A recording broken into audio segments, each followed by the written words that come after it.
46 divided by 3. Here 3 is a divisor, so we need multiplication table of 3. 3 times 0, 0, 3 times 1, 3, 3 times 2, 6, 3 times 3, 9, 3 times 4, 12.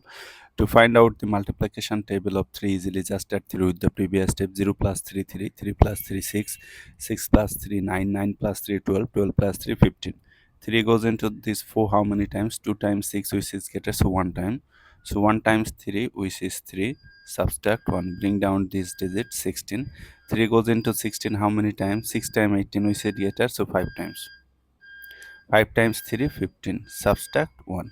So 15 remainder 1 is our answer. If you want to write your answer in decimal form, then take here decimal, add number of zeros according to your need, bring down the first zero.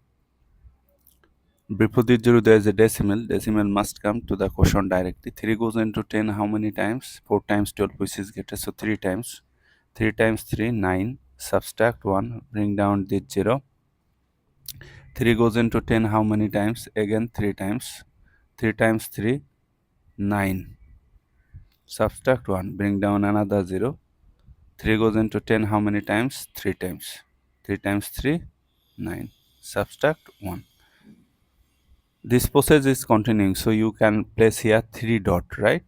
3 dot to mean that this process is continuing. So 15.33 dot dot dot is our answer.